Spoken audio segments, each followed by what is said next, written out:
నమస్తే శ్రీనివాస్ పట్నాయక్ గారు. నమస్తే అండి. ఇంట్రడక్షన్ లేని పేరులాగా తయారైపోయారు ఒక్క డిబేట్కి. Thank you.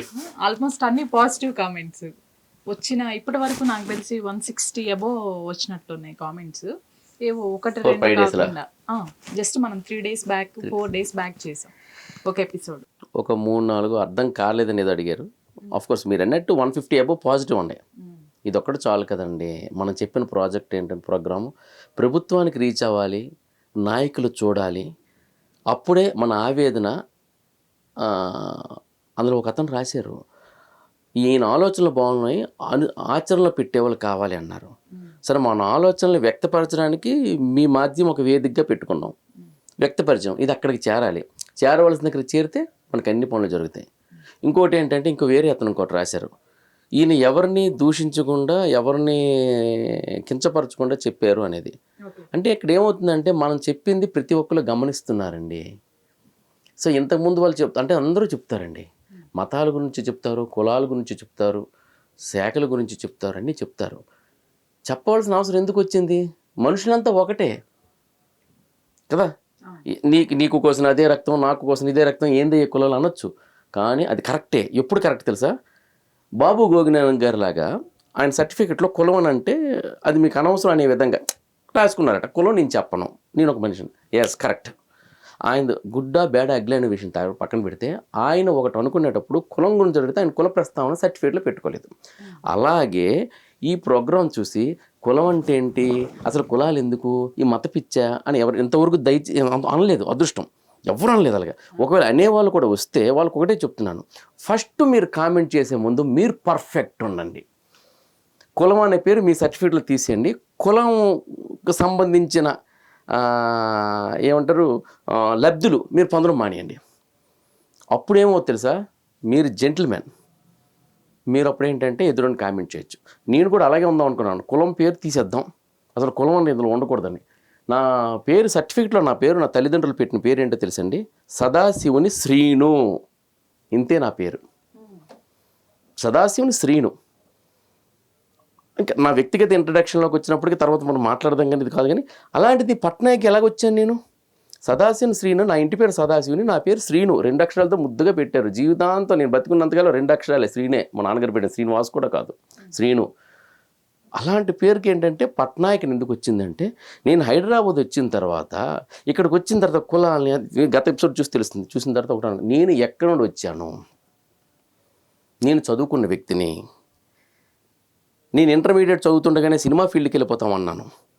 మా నాన్నగారు ఒకటి అందరూ అన్నారు, సినిమా ఫీల్డ్కి వెళ్తే వద్దు ఆపుతారు. మా నాన్నగారు కూర్చోబెట్టారు. అరే, మీ తాతగారి పేరేంటి? సింహాచలం. పట్నాయకుని ఉందా? లేదు. నా పేరేంటి? రఘునాథరావు. పట్నాయకుని ఉందా? లేదు. మరి నీ పేరు శ్రీనని నీ పెడితే శ్రీనివాస్ పట్నాయక్ అని పుస్తకాలు ఎందుకు రాస్తున్నావు అన్నారు. మనకు పట్నాయక్స్ అంటారు కదా, అంటే పట్టవారీలు, తెలంగాణలో పట్టవారీలు ఎంత హోదా, మాకు పట్నాయక్ అంటే అంత హోదా. అక్కడ పట్నాయక్ కదా అని ఆ హోదాతో. ఇక్కడ కులం అని తెలియదులే నాకు. ఓకే, ఆఫ్కోర్స్ 10th దాటిపోయింది కాబట్టి కులం 6thలో నాకు తెలియపరిచారు గవర్నమెంట్. పట్నాయక్ అంటే పట్నాయక్ అంటే అర్థం తెలుసా? చెప్పండి నాన్నగారు. పఠో అంటే విద్య, నాయక్ అంటే అధిపతి, విద్యాధిపతి. అది ఒరియా నుండి అడాప్టెడ్ పదం. తెలంగాణలో పట్టవారి. పఠో అంటే విద్య, వారి అంటే నాయకుడు, దళవారి అంటే దళనాయకుడని. పటవారి అంటే అది మహారాష్ట్ర నుండి అడాప్టెడ్ పదం. పటవారి అని తెలంగాణ, పట్టనాయక్ అని ఉత్తరాంధ్ర. మరి నువ్వు పట్నాయక్ అని పేరు పెడుతున్నావు కదా, మరి నీ పట్టా ఏదిరా? పట్టా ఎప్పుడు వస్తుంది? గ్రాడ్యుయేషన్ అయితేనే పట్టభద్రుడు అవుతావు. నువ్వు కనీసం BA అంటే BA కనీసం కాదు. ఇక్కడ మా ఇంట్లో ఉద్దేశం ఏంటంటే మా నాన్నగారికి BE బీటెక్ చేయించాలని. BE బీటెక్ MBBS ఆ డిగ్రీలు కాకపోయినా అట్లీస్ట్ BA అనేది అయిపోయినా సరే నువ్వు పట్టభద్రుడు అవుతావు. అప్పుడు నీ ఇష్టం వచ్చినట్టు ఎక్కడికి వెళ్ళిపో, అప్పుడు నువ్వు శ్రీనివాస్ పట్నాయక్ అని రాసుకో. అంతవరకు పట్నాయక్ రాయొద్దు అన్నారు. నువ్వు సినిమా ఫీల్డ్కి వెళ్ళిన ఎక్కడికి వెళ్ళినా అది నా. శ్రీనివాస్ గారు, ఇదంతా ఓకే, బట్ మీరు ఇప్పుడే బయటికి రావడానికి రీజన్ ఏంటి? ఎన్ని రోజులు ఏమైపోయారు? బాగా అడిగారు మేడం. అడిగే ముందు నేను ఒకటి చెప్తాను ఇక్కడ. ఇన్ని రోజులు ఏమైపోయారు అంటే ఒక కామెంట్ కూడా అలాగే వచ్చింది. చాలా మంచి కామెంట్లు వచ్చాయి, వాటి గురించి కూడా నేను చెప్పాలి. ఒక్కొక్కటి మాట్లాడుతూ కామెంట్స్ గురించి కూడా వెళ్దాం. దేనికైనా అండి జ్ఞానం కావాలండి. నేను సినిమాలో డైరెక్టర్ అవుదాని వచ్చిన అప్కమింగ్ డైరెక్టర్ని. పద్మశ్రీ అనే సినిమాని నేను చేశాను డైరెక్టర్గా. నటుడిని నటిస్తున్నాను. అప్కమింగ్ రైటర్ని, అప్కమింగ్. ఇంతకుముందు నేను టీవీ ఛానల్స్లో వర్క్ చేశాను యాజ్ ఎ ప్రోగ్రామ్ డైరెక్టర్గా, యాజ్ ఎ హెడ్గా. అయితే యాజ్ ఎ హెడ్గా, యాజ్ ఎ ప్రోగ్రామ్ డైరెక్టర్గా, ఇలా యాజ్ అన్ ఆర్టిస్ట్గా వర్క్ చేస్తుండేటప్పుడు నాకు ఇవన్నీ ఎందుకులే అనుకున్నానండి. ఒకానొక దశ వచ్చినప్పటికి ఏమవుతుందంటే, ఈ కులాలు, రాజకీయ వ్యవస్థ, టీవీల్లోని న్యూస్లు అవి ఇవి చూసిన తర్వాత అనిపించింది, ఎందుకు ఇది అనిపించింది, ఇవన్నీ నాకొద్దు అనే టైప్లో అనుకున్నాను. భగవద్గీత చదివాను. భగవద్గీత ఎంత ఎడ్యుకేట్ చేస్తుందంటే, నా ధర్మం, నా సంస్కృతి, నా హిందూ ధర్మం ఎంత గొప్పది అని చెప్పడానికి అది ఒక్కటి చాలండి. అఫ్కోర్స్ భగవద్గీతలో దేవుళ్ళ గురించి, హిందుత్వం గురించి ఏం రాయలేదండి. ఒక అతను రాశారు చూసారా, మీరు వైదికాన్ని వదిలేసి పౌరాణిక దేవతకు జై కొట్టమంటున్నారు, జై ఇంద్ర జై భారత్ అని ఎందుకు అనొద్దు, ఈ విషయంలో నేను రుద్రాదిత్య సంహిత జగత్కర్మ విశ్వకర్మ అని వేదం అని ఏదో రాసుకుంటూ వచ్చారు, జై విశ్వకర్మ అనాలి అన్నారు. అయ్యా ప్రొఫెసర్ గారు, మీకు నేను చెప్తున్నాను ఏంటంటే, ఇక్కడ నేను నమో నారాయణ అనండి, నమశివాయ అనండి, జై విశ్వకర్మ ఇదే అనండి అని అంటలేదండి. మీరు ఏమనమన్నారు? నమో విశ్వకర్మనే. ఓకే, నమో విశ్వకర్మనే అన్నాను సార్. నా కంటెంట్ ఏంటంటే, ఇక్కడ రిజర్వేషన్ గురించి డిస్కషన్ జరిగింది. ఆ దేవుడు అన్నది, ఈ దేవుడు అంటే, మీరు ప్రొఫెసర్ గారు, నేను మిమ్మల్ని ఏమనకూడదు, మన్నించండి. కానీ ఇక్కడ ఏంటంటే, రిజర్వేషన్ గురించి డిస్కషన్ జరిగినప్పుడు రిజర్వేషన్ గురించి మాట్లాడాలి. సరే, వాట్ ఎవర్, ఇది ఇలాగ జరిగింది కదా. ఇన్ని రోజులు నేను ఎందుకు రాలేదు అంటే మేడం, నాకు అనిపించింది ఇన్ని సంవత్సరాలు కూడాను, నాకెందుకు ఇది, అసలు ఇది వేస్ట్ అని మనసంతా బాధ అనిపిస్తుంది, ఎక్కడెక్కడ అన్యాయం జరుగుతుందని. తర్వాత ఏం జరిగిందంటే, ఇది ఎక్కడ అన్యాయం జరుగుతుందంటే ఫస్ట్ రూట్స్లోనే క్లియర్ చేయాలనిపించింది. అంటే చాలామంది అంటారు, ఆ కులం వాళ్ళు మమ్మల్ని తొక్కేశారు, ఈ కులం వాళ్ళు మమ్మల్ని తొక్కేశారు, ఈ మతం వాళ్ళు అలా తొక్కేశారు అంటారు కదా. అలా కాకుండా ముందు మనం చూసుకోవాల్సింది ఏంటంటే, కులం అంటే ఇక్కడ వంశము అన్నారు, ఆ వంశం అవ్వచ్చు, కులం అవ్వచ్చు, అది పక్కన పెట్టండి. నేను చెప్తుంది ఏంటంటే, ఇప్పుడు రాజకీయ పరిణామాల దృష్టిలో చెప్తున్నాను. అసలు నా కులంలోనో, నా వర్ణంలోనో జరుగుతున్న తప్పు ఏంటి? అసలు ఒక వ్యక్తి వచ్చి, అరే మమ్మల్ని బ్రాహ్మణులు అంచేస్తున్నారు అన్నారు, ఇంకోళ్ళు వచ్చి అగ్రవర్ణాలు అంచేస్తున్నారు అన్నారు. నిజం అనిచేస్తున్నారు అన్నారు కదా. ఇప్పుడు వాళ్ళ మాటనే పాజిటివ్గా తీసుకుందాం. గతసారి ఏం చెప్పాను, ఎవరు మిమ్మల్ని అనచట్లేదు, మీకు మీరే అణచబడుతున్నారు, మీ వాళ్ళే మీకు శత్రువులుగా ఉన్నారు అని గత ఎపిసోడ్లో చెప్పాను కదండి. ఇప్పుడు అది చెప్తే ఎక్కడ కూడా నెగిటివ్ రాలేదు, అంటే వాళ్ళు కూడా చూస్తున్నారు, చూసి వాళ్ళ ఆలోచన ప్రారంభమైంది ఆ ఎపిసోడ్లో. కానీ ఇప్పుడు చెప్తున్నాను ఏంటంటే, నెక్స్ట్ పరిణామ దశ ఏంటంటే, నేను ఆలోచించింది, సరే వాళ్ళు చెప్పిన మాటను పాజిటివ్గా తీసుకుందాం, మా శాఖలోనో, మా వర్ణంలోనో, మన అగ్రకులంలోనో ఎక్కడైనా ప్రాబ్లం జరుగుతుందా, ఆ ప్రాబ్లంను రెక్టిఫై చేసామనుకోండి. ఎప్పుడు కానీ సమస్యతో రాకూడదండి, సొల్యూషన్తో రావాలి. ఎప్పుడు కానీ ఒక హెడ్ దగ్గరికి వచ్చినప్పటికీ, సార్ మాకు ఈ సమస్య ఉందని అంటారు. అరే నాకున్న సమస్యలు నాకున్నాయిరా, దీనికి పరిష్కారం ఏంటి అని అడగాలి హెడ్. అప్పుడు సమస్య తెలిసే వ్యక్తికి, సార్ ఇది ఇలా చేస్తే సరిపోతుంది సార్, అది చేయడానికి ఎంత ఖర్చు అవుతుంది సార్ అని చెప్పగలగాలి ఎంప్లాయ్. అలాగే సమస్య ఉంది, ప్రతి ఒక్కడు టీవీ ఛానల్ సమస్య మీదే మాట్లాడతాడు, పరిష్కారం కోసం మాట్లాడట్లే. నేను అందుకే అంటాను, చాలామంది అంటారు, దళితుల సోదరులైనా సరే, వైశ్య సోదరులైనా సరే, క్షత్రియ సోదరులైనా సరే, ఇంకే సోదరులైన వాళ్ళందరికీ ఒకటే అంటున్నాను, బ్రాహ్మణ ఈజ్ ఈక్వల్ టు వైశ్య ఈజ్ ఈక్వల్ టు క్షత్రియ ఈజ్ ఈక్వల్ టు శూద్ర, అన్ని ఈక్వలే. చేసిన కర్మలు బట్టి ఎవరి పనికి వాళ్ళు హయ్యెస్ట్, ఓకే వదిలేండి, ఎవరి పని వాళ్ళకి గొప్పది, ఎవరి అమ్మ వాళ్ళకి గొప్పది, ఎవరి నాన్న వాళ్ళకి గొప్పది. నీ మతాన్ని పూజించు, పక్కవాడి మతాన్ని గౌరవించు, ఓకేనా? ఇది క్లారిటీ. అయితే మీకు ఎక్కడ ప్రాబ్లం స్టార్ట్ అవుతుంది అంటే, ఆ ప్రాబ్లం కూర్చొని అగ్రకులం వాళ్ళతో, మీ తాత అలా చేశాడు కాబట్టి మేము ఇలా చేస్తాము, ఇదొద్దు. సరే మా తాత అలా చేశాడు, మరి మీ తాత చేసింది ఒకటి ఉంటుంది, దాన్ని గుర్తుపెట్టుకొని నేను కూడా అలాగే చేయాలా? వద్దు, కూర్చున్న తర్వాత ఎక్కడ ప్రాబ్లం సొల్యూషన్ ఎతకాలి. నేను అదే అడగాలనుకుంటున్నాను సార్, అసలు ఈ తప్పంతా ఎక్కడ జరుగుతుంది, ఎందుకు జరుగుతుంది? ఈ తప్పంతా ఎక్కడ జరుగుతుందంటే, మొట్టమొదటి ఎక్కడెక్కడో జరుగుతుంది, కానీ ముందు నేనున్న దగ్గర తప్పు ఉందేమో అని ఎతకడం మొదలెట్టాను. నేనున్న దగ్గర తప్పును పట్టుకున్నాను. నేనున్న తప్పు నా బ్రాహ్మణ వర్ణంలోనే తప్పు మొదలైంది. ఆ తప్పుని సరిదిద్దాలని ముందుకు వచ్చింది. అయితే బ్రాహ్మణులందరినీ కాదండి, ఇది రిజర్వేషన్ అనేది ప్రభుత్వాలు చూపించిన యావతో బ్రాహ్మణుల్లో కొన్ని శాఖల వారు, అడ్డనామాల్లో ఉన్న శైవ శాఖల్లో ఒక శాఖ, నిలువునామాల వైష్ణవ శాఖల్లో ఉన్న ఒక శాఖ, చేత్తో రాసిన కరణాల్లో ఉండే శాఖల్లో ఒక శాఖ వాళ్ళ శాఖ పేర్లు చెప్పి బీసీలని తీసుకుందామని ఉద్దేశంతో ముందుకొచ్చారు. ఓబీసీలకి ప్రయత్నాలు చేస్తున్నారు. ఎందుకు అంటే తెలివైన వాళ్ళే, కానీ ప్రభుత్వం రిజర్వేషన్లకి కక్కుర్తుపడి బ్రాహ్మణత్వాన్ని నశింప చేస్తున్నారు. బ్రాహ్మణత్వం నశింప చేయడం వల్ల ఏంటండి? హిందుత్వం అనేది కాపాడడానికి, అంటే ఒక బ్రాహ్మణుడు అంటే ఏంటంటే కులం అని కాదండి. ఇక్కడ బ్రహ్మ జ్ఞానం కలిగిన వాడు బ్రాహ్మణుడు. మీరు ఈరోజు చదువుకున్నారు, టీచర్గా వెళ్ళారు. టీచర్గా వెళ్ళిన తర్వాత మిమ్మల్ని పంతులమ్మ అంటారు. అంటే మీరు పంతులమ్మ అయినట్టే కదా. అంటే చదువుతో మీరు పంతులమ్మ అయ్యారు. మీరు చేసిన కర్మను బట్టి మీరు బ్రాహ్మణ స్త్రీ అయ్యారు.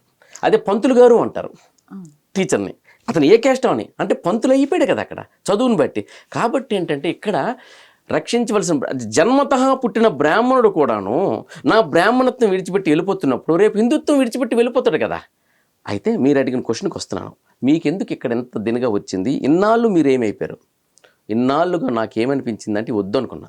తర్వాత నాకేమనిపించిందంటే భగవద్గీత సరదాగా కరోనా టైంలో చదివినప్పుడు జ్ఞానోదయం జరిగింది. నిజంగా భగవద్గీత నీ లైఫ్ స్టైల్ మారుస్తుంది, నీలో పోరాట పటిమను పెంచుతుంది. పోరాటం అంటే కత్తి తీసుకొని పోరాడడం కాదండి, యుక్తితో పోరాడడం కూడాను అందులో ఉంది. నిమిత్తాన్ని చ పశ్యామి విపరీతాన్ని కేశవ నచ శ్రేయో అనుపశ్యామి హత్వా స్వజనమాహవే. అంటే ఏంటంటే నాకు ఇది అపశకునంలా కనిపిస్తుంది. నా స్వజనులను చంపడంలో నాకు ప్రయోజనం ఏముంది?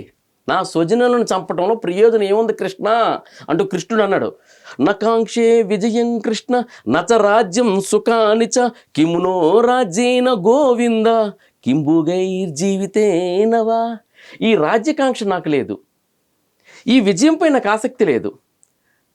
అసలు ఇవన్నీ నా స్వజనులు చంపడంతో నాకెందుకు అని కృష్ణుడు ఎలా అనుకున్నాడో ఇన్ ద సేమ్ టైం అది చదువుతున్నప్పుడు నాకు అది అనిపించింది. నా శాఖ వాళ్ళు శిష్టకరణం అనే పేరు పెట్టుకొని బీసీలు తీసుకొని ఓబీసీలకు వెళ్తూ అసలు నేను బ్రాహ్మణుడు కాదు, నేను అబ్రాహ్మణుడిని అని చెప్తూ వెళ్తూ రానున్న తరం కులం అంటే వంశాన్ని నాశనం చేస్తున్నానికి ప్రయత్నం చేస్తున్నా ఈ కుల శిష్టులు కాదు కుల భ్రష్టుల మీద యుద్ధం చేయాలి. కానీ అందులో ఎవరున్నారు? ఆచార్య పితృ పుత్రాస్తదైవ చ పితామహ మాతుల శ్వశుర పౌత్ర శ్యాల సంబంధినస్త. అంటే ఆచార్య గురువులు, పిత్ర తండ్రి సమానులు, పుత్రులు పుత్ర కొడుకు సమానులు, పితామహ తాతగారి, మాతుల మేనమామలు, శ్వశుర పిల్లనిచ్చిన మామలు, పౌత్ర మనుమలు, శ్యాల బావమరుదులు, వీళ్ళందరూ నాకు కనిపిస్తున్నారు. సంబంధించిన వాళ్ళందరూ అంటే నాకు కూడా సేమ్ నా వర్ణంలో నా శాఖలో నా బ్రాహ్మణ శాఖలో నియోగుల్లో కరణాల్లో నాకు నా బామర్దులు నాకు ఉన్నారు, నా మేనమామలు ఉన్నారు, తండ్రితో సమానమైన నా బాబాయ్ అని పిలుచుకున్న బాబాయిలు ఉన్నారు, మామయ్య అని పిలుచుకున్న మేనమామలు ఉన్నారు, తాతగారు అని పిలుచుకున్న వీళ్ళందరూ ఆలోచన కూడా క్యాన్సర్ లాంటి వ్యాధితో రిజర్వేషన్ అనే వ్యాధి సోకి వాళ్ళు బ్రాహ్మణత్వాన్ని విడిచిపెట్టి జంధ్యాలను కూడా పక్కన పెడదామన్న ఒక ఉద్దేశంతో పూర్తిగా పెట్టలేదు. కొంతమందిలో స్టార్ట్ అయింది క్యాన్సర్. స్టార్ట్ చేసి వీళ్ళు బ్రాహ్మణత్వాన్ని పక్కన పెడుతున్నారు. మిగతా సోదరులారా, ఇక్కడ బ్రాహ్మణత్వం అంటున్నానని చెప్పేసి మీరు కులపిచ్చోడు అనుకోవద్దు. ఎవరి మతం వాళ్ళ గొప్పది, ఎవరి శాఖ వాళ్ళ గొప్పది. దానిపై ఇక్కడ ఏంటంటే నా కుటుంబం నా ఇల్లు నేను చేసిన తప్పు వల్ల అబ్రాహ్మణులు మిగతా వాళ్ళు తప్పులోకి వెళ్తున్నారు. నిజంగా ఆ రిజర్వేషన్ పొందాలనుకునే వాళ్ళు రిజర్వేషన్ పొందలేకపోతున్నారు. నేను మీకు మంచిగా మాట్లాడుతున్నాను, గుర్తుపెట్టుకోండి. అలా వీళ్ళందరూ కూడాను ఉన్నారే, వీళ్ళందరిపై నేను యుద్ధం చేయాలా? ఈ తాతగారి మీద, ఈ బావమరుదుల మీద, వీళ్ళందరిపైన నా బావుల మీద, మేనబావుల మీద, మేనమావుల మీద వీళ్ళందరి మీద యుద్ధం చేయాలా? వీళ్ళకి రిజర్వేషన్ కావాలంటున్నారు, బ్రాహ్మణత్వం కోల్పోవాలంటున్నారు. వీళ్ళు కోల్పోవడమే కాకుండా వీళ్ళ పిల్లలకి వీళ్ళ మనవలకి అందరికీ అంటే వంశ నాశనం చేస్తారు. కులక్షయే ప్రణశ్యంతి కులధర్మ సనాతన ధర్మే నష్టే కులకృత్సం అధర్మో అభివైత్యత. ఇది లాస్ట్ అని చదివాను. అంటే కులం అంటే ఇక్కడ ఏంటంటే కులం అని అతను అన్నారు, నాకు తెలిసయ్యా. అది కులం అంటే వంశం అనేది క్షీణించడం వల్ల సనాతన ధర్మం పోతుంది, సార్ మీరేమంటారు అసలు రిజర్వేషన్స్కి ఏవైనా పరీక్షలు ఉండాలంటారా, అసలు రిజర్వేషన్లు ఉండాలంటారా వద్దంటారా? వద్దు అని అంటాను రిజర్వేషన్ని. ఎవరికి కూడాను, ఎవరికి రిజర్వేషన్ వద్దు. ఎవరికి కావాలి? నువ్వు ఎన్సీసీ చేయి, సంపాదించు. స్పోర్ట్స్ చేయి, సంపాదించు. ఫిజికల్ హ్యాండిక్యాప్ వాళ్ళు ఉన్నారు, వాళ్ళకి రిజర్వేషన్ ఇద్దాం. ఆడవాళ్ళు ఉన్నారు, వాళ్ళకి వ్యక్తిగత ప్రాబ్లమ్స్ ఉంటాయి కాబట్టి వాళ్ళకు కూడా కొంచెం చేయుతనిచ్చి ముందుకు తీసుకొద్దాం. ఇలాగే ఎవరికి అవసరమో చదువుకు ఎకనామికల్లీ బ్యాక్వర్డ్ క్లాసెస్ ఉంటాయి, వాళ్ళకి రిజర్వేషన్ అవసరం. అంతేగాని ఆ కులంలో పుట్టినంత మాత్రాన రిజర్వేషన్ అంటే ఈ కులంలో పుట్టి నేను పాపం చేశానన్నా. అందుకనే అలా ఉండదు. అయితే ఇట్లాంటి ఇదిమిద్దమైన పరిస్థితులు ఉన్నప్పుడు వీళ్ళందరిపై యుద్ధం నాకెందుకు అనేటప్పుడు అప్పుడు నాకు వచ్చిందండి భగవద్గీత చదువుతున్నప్పుడు. కుతుత్వా కస్మల మిదం విషమే సమపస్థితం అనార్యజిష్ట మస్వర్గం అకీర్తి కర్మ అర్జున. ఇది అకీర్తికర అర్జున అంటే ఇక్కడ మీరు ఏమైనా అక్షర దోషాలు వస్తే అదే దోషాలు ఇచ్చే అనొద్దండి. భగవద్గీత నేను చదువుతున్నాను, కొంత జ్ఞానంలో పెట్టుకున్నాను, మరి కొంత టైం వచ్చినప్పుడు ఇంకొంచెం జ్ఞానవంతుని అవుతాను. అయితే అందులో ఉన్నది ఏంటంటే కుతస్త్వా కష్మల మిదం అని కృష్ణుడు అంటున్నాడు, అర్జున నీకు ఇలాంటి మమకారం ఈ టైంలో నీకెందుకు ఇలా దాపరించింది? అరే నా మామలు ఉన్నారు, నా బావమర్దులు ఉన్నారు, నా పిన్న తండ్రులు ఉన్నారు, వీళ్ళందరిపై నేను యుద్ధం ఎందుకు చేయాలని నువ్వు ఎందుకో ఇలా ఆలోచిస్తున్నావేంటి? నువ్వు ఎవరివి? అశౌచ్యానన్వశోచస్త్వం ప్రజ్ఞావాదాంస భాషసే గతాశూన గతాశూంచ నాను శోచంతి పండిత. గతించిపోయిన వాటి కోసం, గతించవలసిన దాటి కోసం, అసలు దుఃఖింపదగని వాటి కోసం, దుఃఖింపవలసిన దాటి కోసం ప్రజ్ఞావంతులు ఆలోచించరు, పండితులు ఆలోచించరు. యుద్ధం శరణం, యుద్ధమే. యుద్ధం దేనిపై యుద్ధం చేయాలి? దుష్ట శిక్షణ శిష్ట రక్షణ పైన. అంటే అక్కడ క్షత్రియుడు మనుషుల పైన యుద్ధం చేశాడు. ఇక్కడ ఈ బ్రాహ్మణుడు అజ్ఞానాన్ని ఛేదించడం కోసం విజ్ఞానం అనే ఆయుధంతో నేను యుద్ధం చేయాలి. నా దగ్గర గలం ఉంది, కలం ఉంది, ఈ కామెంట్స్ చూస్తే దళం ఉంది, బలం ఉంది. ఇలాంటప్పుడు నేను యుద్ధం చేయాలి.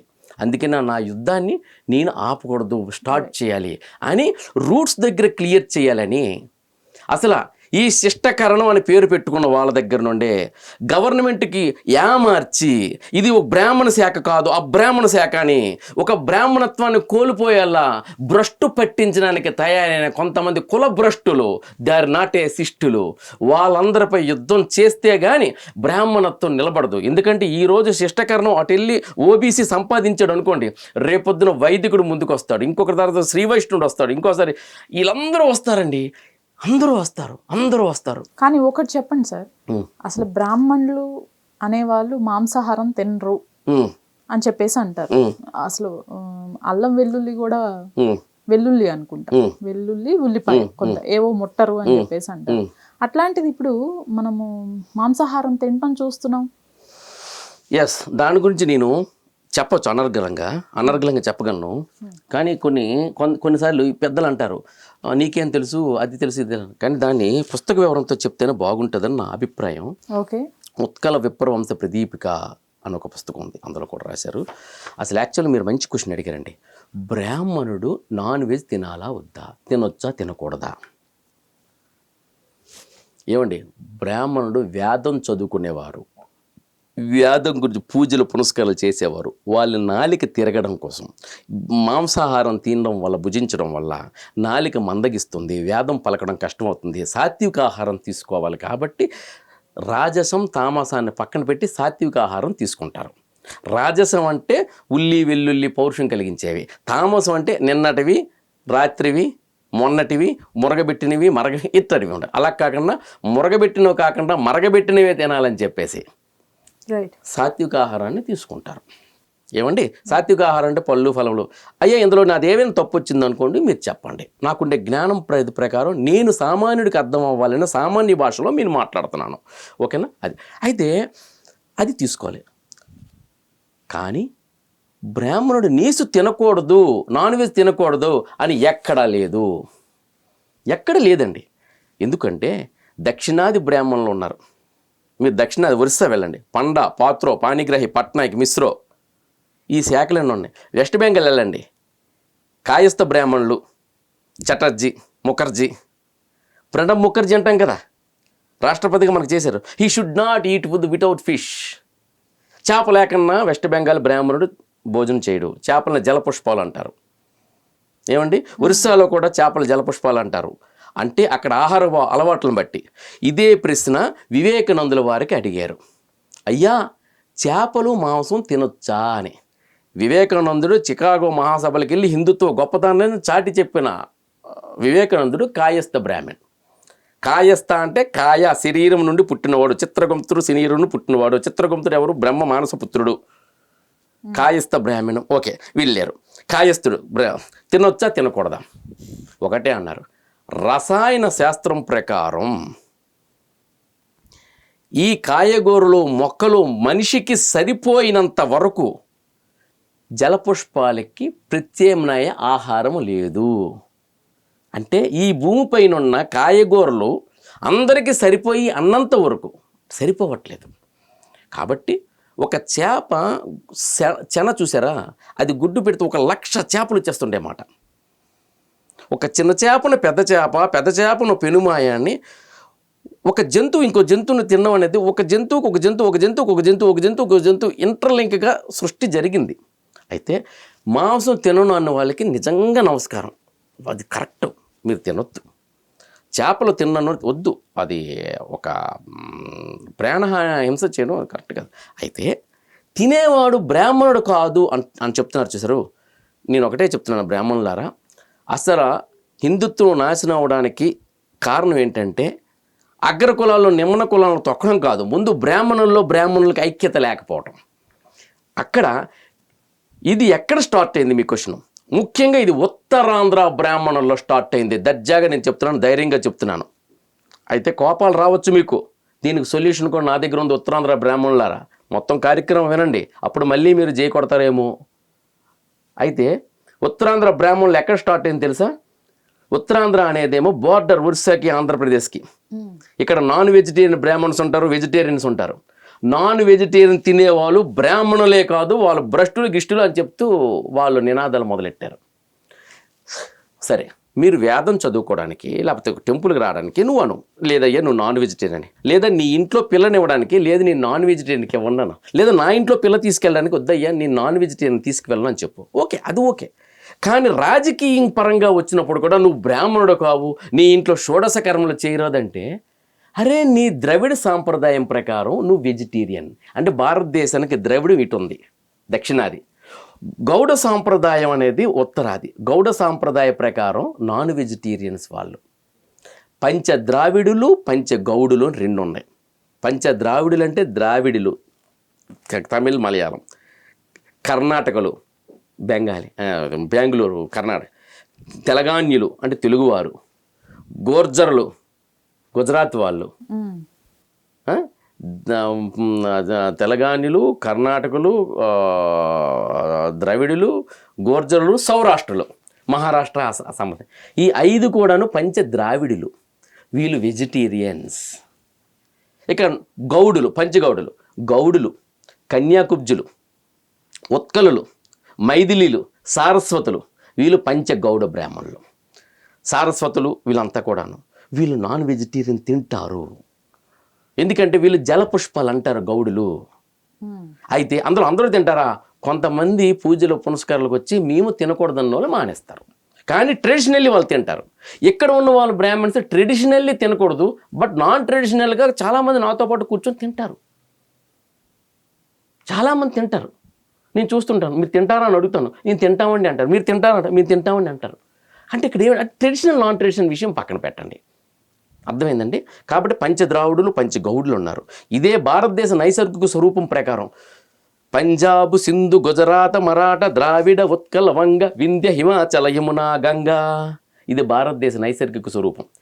ఏ ప్రాంతానికి ఆ ప్రాంతంలో హిందువులు ఉన్నారు, ఆ ప్రాంతం హిందువులకు ఒక రాజు ఉంటాడు. వాళ్ళు క్షత్రియుడు, సూర్యవంశం రాజు కానివ్వండి, చంద్రవంశం రాజు కానివ్వండి, అగ్నివంశం కానివ్వండి, యదువంశం కానివ్వండి, నాగవంశం కానివ్వండి, లేదా కమ్మదొరలు కానివ్వండి, వెలమదొరలు కానివ్వండి, తెలగదొరలు కానివ్వండి, ఒక రాజు అనుకుంటాడు. రెడ్డి రాజులు కానివ్వండి, ఒక రాజు. అక్కడ ఒక రాజగురువు ఉంటాడు, ఒక పౌరోహితుడు ఉంటాడు. ఆ పౌరోహితుడు ఎవరు? అక్కడ సారస్వతులైన ఉంటారు, కన్యాకుబ్జులైన ఉంటారు, ద్రావిడులైన ఉంటారు, వైదిక అంటే ఆ రాష్ట్రం ప్రకారం. అర్థమైందండి? అదేవిధంగా వయసులో వ్యాపారస్తుల్లో కూడా వాళ్ళ పేర్లు ఉన్నాయి. అర్థమైందండి? కాబట్టి ఏంటంటే అలాగా భారతదేశ నైసర్గిక స్వరూపం బట్టి కూడాను అక్కడ శాఖలు తెగలు ఏర్పడ్డాయి. అక్కడ ఆహారపు అలవాట్లు బట్టి ఒకసారి సరే పేర్లు ఎందుకు లేను కానీ ఆ ఆహారపు అలవాట్లు వాళ్ళని ముందుకు తీసుకెళ్తాయి అన్నమాట. కాబట్టి దాన్ని ఒక బ్రాహ్మణుడు, అయ్యా ఇప్పుడు నిమ్మన కులం వాళ్ళకి ఒక మాట చెప్తున్నాను, బ్రాహ్మణులు తొక్కేశారు, మమ్మల్ని బ్రాహ్మణులు తొక్కేశారు, అగ్రవర్ణాలు తొక్కేశారు అంటారు కదా. అరే నేను చెప్పింది క్లియర్గా వినండి. మీ వాళ్ళు మీకు ఎలా తొక్కారో మా వాళ్ళలో కూడా అందరిలో కూడా ఉంది తొక్కుడు. అగ్ర కులాలే నిమ్మన కులాలను తొక్కారు, నిమ్మన కులాలు అగ్ర కులాలను తొక్కారు. ఇప్పుడు నేను చదువుకుంటున్నప్పుడు రిజర్వేషన్లో నాకు ఇంజనీరింగ్ సీట్ రాలేదు, మీ వాళ్ళు తొక్కారు అంటాను. ఒప్పుకుంటారా? ఒప్పుకున్నారు ఏంటి? ఒప్పుకోలేదు ఏంటి? దీనికి సమస్యకి పరిష్కారం ఏంటి? మీరు నాకు ఇంజనీరింగ్ సీట్ ఇవ్వలేదని రేపు నా కొడుక్కి బీసీ తీసుకొచ్చి ఓబీసీని తీసి మీ వాళ్ళకి సీట్ రానివ్వకుండా నేను చేస్తా. ఇదేనా సమస్యకి పరిష్కారం? వద్దండి. సమస్యకి పరిష్కారం ఏంటంటే కూర్చొని చర్చించి ఏ విధంగా వెళ్దాం. దాన్ని వచ్చేసి నీ మతం అలాంటిది, నీ మంత్రం ఇలాంటిది వద్దండి. నీ మతం మంచిదే, నా మతం మంచిదే, నీ ఇంగ్లీష్లో మతం మంచిదే, నా సంస్కృతంలో మతం మంచిదే. అయితే ఇక్కడ బ్రాహ్మణుల్లో కూడా జరిగిన అన్యాయం ఉంది. అది మీకే కాదు. చూడండి ఇక్కడ వచ్చింది కలిగదేశ బ్రాహ్మణుల్లో ఇక్కడ రాశారు, కేవలం రాజోద్యోగ వాతావరణకు చేజెక్కించుకొని శిష్టకరణ శాఖ ఎందు క్రమంగా వైదిక విద్యను అభ్యసించారు అని ఇది ఉంది. ఇందులో అర్థం ఏంటంటే శిష్టకరణం ఎలా వచ్చింది? ఇక్కడ నైజాం పరిపాలనలో శ్రీకాకుళం, విజయనగరం అనే ఊర్లు ఉండేవి. నైజాం పరిపాలనలో డబీరు అనే పదం ఉంది. ఇదేంటి తెలుసా? అమాత్య పదవి నిర్వహించే వారికి డబీరు లేక డబీరు అని మహారాష్ట్ర భాష నందు కలదు. అంతేగాక డబీరు అనగా కోశాధ్యక్షుడు లేక ఖజానాధికారి అని అందరు. ఇది నేడు కూడా మహారాష్ట్రలో ఉన్నారు. అయితే ఇక్కడ చూడండి, శిష్టకర్ణం శ్రీకాకుళం గోల్కొండ నవాబు ప్రతినిధిగా షేర్ మహమ్మద్ ఖాన్ పరిపాలించుచున్నాడు. అప్పుడు నారాయణ డబీరు అను అతన్ని సైన్యాధిపతిగా నియమించారు. గోల్కొండ నుండి డబీర్ అని ఇంటి పేరు వాళ్ళు ఉన్నారు, కరణాల్లో డబ్బీరు అని ఇంటి పేరు వాళ్ళని గోల్కొండ నవాబు పంపించారు సైన్యాధిపతిగా. అంటే ఇక్కడ నుండి డబీరు వాళ్ళని వంశస్థులు, ఆ కులం అంటే వంశం, ఆ వంశం వాళ్ళు తెలంగాణ నుండి నైజాం పరిపాలన నుండి ఉత్తరాంధ్రకు వెళ్ళారు. అక్కడికి వెళ్ళిన తర్వాత ఉత్తరాంధ్రలో ఎవరున్నారు? గౌడ బ్రాహ్మణులు ఉన్నారు. వాళ్ళేమంటారు? మేమే కరణాలము, బ్రాహ్మణులు నియోగులు, మేమే నియోగులు అని అక్కడ అంటారు. వీళ్ళేమంటారు? మేమే నియోగులు అంటారు. అప్పుడు ఒక పెద్ద మనిషి ఇచ్చిన తీర్పు, అరే బాయ్ నువ్వు నియోగివే, నువ్వు నియోగి అంటే నువ్వు కరణానివే, నేను కరణానే, నువ్వు చదువుకున్న కరణానివే, నేను చదువుకున్న కరణానే, కాబట్టి మనిద్దరం ఒకటే, మనిద్దరం శిష్టులమే. అలా పుట్టింది శిష్టకరణం.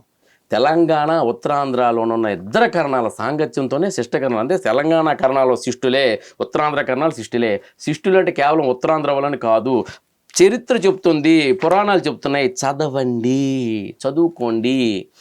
అలాంటి కరణాలు అక్కడ పదవికి వెళ్ళారు. వెళ్ళిన తర్వాత నాన్ వెజిటేరియన్ తింటున్నారు వాళ్ళు. ఎందుకు? రాజోద్యోగుల్లో ఉన్నారు, గౌడ బ్రాహ్మణ శాఖల్లో ఉన్నారు. వాళ్ళకి ఉత్కల వంశం అంటే ఉత్కలం అంటే ఒరిస్సా సాంప్రదాయం, కళింగ దేశ సాంప్రదాయం ప్రకారం కళింగులు తింటారు, బెంగాలీలు తింటారు, సాంప్రదాయం తింటారు. తినేటప్పుడు ఊరుకోవచ్చు కదా. అక్కడ ఏమన్నారు చూడండి. ఒకసారి విశాఖపట్నం జిల్లా మాడుగుల ప్రాంతం నందుగా వింత సంఘటన వాటిలను శాఖాభక్షులైన బ్రాహ్మణులను నమ్మకం విశేషము ప్రబలంగా ఉన్న దక్షిణ దేశం నందు యావత్తీరులకు ద్విజుల్లో శిష్టకర్ణములే ప్రధానమై ఉన్నారు. శిష్టకర్ణములు మత్స్య మాంస భక్షుల గురించి కొందరు ద్రవిడ బ్రాహ్మణులు స్వజాతీయులను అంటే వాళ్ళు ద్రవిడులని తీసుకొచ్చి వీళ్ళు వచ్చేసి గౌడ బ్రాహ్మణులు నీసి తింటారు, వీళ్ళు బ్రాహ్మణులే కాదు అంటూ మహా విద్వాంసులు శ్రీకృష్ణ భూపతి గారి సమక్షమున, ఆయన ఎవరు?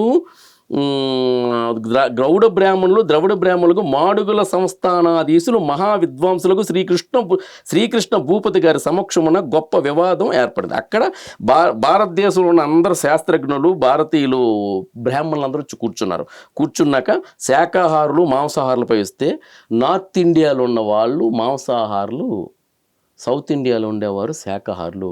దీనివల్ల బ్రాహ్మణులు కాదు అనడం అనేది తప్పు. బ్రాహ్మణుడు కూడా నాన్ వెజిటేరియన్ తినేవాడు ఉన్నాడు. దానికి ఉదాహరణ నేను ఒకటి చెప్తాను. మీకు చిన్నప్పుడు తెలుసో లేదో, మన అమ్మమ్మ నాన్నమ్మ తింటున్నప్పుడు అన్నం తిన్నాక 3 సార్లు పల్లె ఇలా తీస్తే వాతాపి జీర్ణం, వాతాపి జీర్ణం, వాతాపి జీర్ణం అనేవారు. వాతాపి జీర్ణం అంటే ఎవరిదా పదం? వాతాపి అనే ఒక రాక్షసుడు జీర్ణమైపోతాడు. అలాగే నీ కడుపులో ఉన్నది కూడా జీర్ణమైపోవాలి అని. వాతాపి జీర్ణం అనే పదం ఎవరు ఉపయోగించారు? అగస్త్య మహాముని. అగస్త్యుడు వాతాపి జీర్ణం అన్నాడు. వాతాపి జీర్ణం అని ఎందుకు ఉపయోగించాడు? ఇల్వలుడు వాతాపి ఇద్దరు అన్నదమ్ములు. ఇల్వలుడు వాతాపి ఇద్దరు అన్నదమ్ములైనప్పుడు వాళ్ళు బ్రాహ్మణుల్ని చంపేయాలని ఉద్దేశంతో ఉన్నారు. అంటే బ్రాహ్మణులపై చంపేయాలి అనే ఉద్దేశంతో రాక్షసులు ఉన్నారు. అంటే ఒక వేద విద్యలు నేర్చుకునే వాడిని చంపేయాలి, వాడు ఉండకూడదు, వీడు ఉండకూడదు అనేది రాక్షస బుద్ధి. అలాంటి రాక్షస బుద్ధి వాళ్ళు రాక్షసులు ఇల్వలుడు వాతాపి. ఆ వాతాపిని ఏం చేసేవాడు ఇల్వలుడు? మేకగా మార్చేవాడు తన ఇంద్రజాల ప్రక్రియతో. వచ్చిన బ్రాహ్మణులకి రండి భోజనం చేయండి అని భోజనం పెట్టి ఆ మేకను చంపి కూర వండి పెట్టేవాడు. వాళ్ళు భోజనం తినేవారు. తిని వెంటనే వాతాపి కమాన్ అనేవాడు అన్నమాట ఇల్వలుడు. వాతాపి కమాన్ అనలేదు, నువ్వు ఇంగ్లీష్ మాట్లాడుతున్నావు, నీకు వేదం తెలియదు అంటారేమో. నేను వేదం కూడా మాట్లాడలేదండి, సామాన్యులకు కూడా అర్థం అవ్వాలని సామాన్య భాషలో మాట్లాడుతున్నాను, తప్పుంటే మన్నించండి, ఇంకా ఉంటే సరిదిద్దండి, ఓకేనా? ఓకే. అయితే వాతాపి కమాన్ అనేవాడు. అప్పుడు అతనికి ఇచ్చిన వరం ఏంటంటే మొక్కలైపోయినా అతను అతుక్కోగలడు. అతుక్కొని కడుపు పొట్ట చించుకొని బయటకు వచ్చేవాడు అన్నమాట. అప్పుడు ఈ బ్రాహ్మణులందరూ చనిపోయేవారు. అలాగెంతోమంది బ్రాహ్మణులను చంపేవాడు వాతాపి ఇల్వలుడు. ఇదే విషయం అగస్త్యునికి వెళ్ళి చెప్పారు. అగస్త మహాముని వచ్చారు. వచ్చిన వెంటనే రండి స్వామి రండి, మీరు మా ఇంట్లో ఆతిథ్యం స్వీకరించండి. వచ్చారు. మళ్ళీ ఇల్వలుడు వాతాపి మేఘగా మారిపోయాడు. మటన్ చేశాడు, భోజనం పెట్టాడు. అగస్త్యుడు తిన్నాడు. తిని వెంటనే అగస్త్యుడు తెలుసు, వాతాపి కమాన్ అనకముందే వాతాపి జీర్ణం అన్నాడు. మొక్క అయిపోయినోడు అతుక్కోవడానికి బ్రహ్మదేవుడు వరం ఉంది, లేకపోతే ఇంకో దేవుడు వరం ఉంది. బ్రహ్మదేవుడు ఇవ్వలేదని ఎవరైనా అంటారేమో. ఇంకో దేవుడు వరం ఉంది మొక్క అయిపోయినాడు అతుక్కోవడానికి. కానీ పచ్చడి అయిపోయినాడు అతుక్కోవడం లేదు. పచ్చడి అంటే ఏంటంటే నేను ఒక సంస్కారంతో చెప్తున్నాను. వాతాపి జీర్ణం అంటే అది మొత్తం ఇది అరిగిపోయి ఉంటుంది కదా, అరిగిపోయిన ముద్ద వచ్చేసి కలవదు, ముక్కలు వచ్చి కరుగుతాయి. సో వాతాపి జీర్ణం అన్ని వెంటనే అది అరిగిపోయింది, అతను బయటకు రాలేకపోయాడు, జీర్ణం అయిపోయాడు కదా.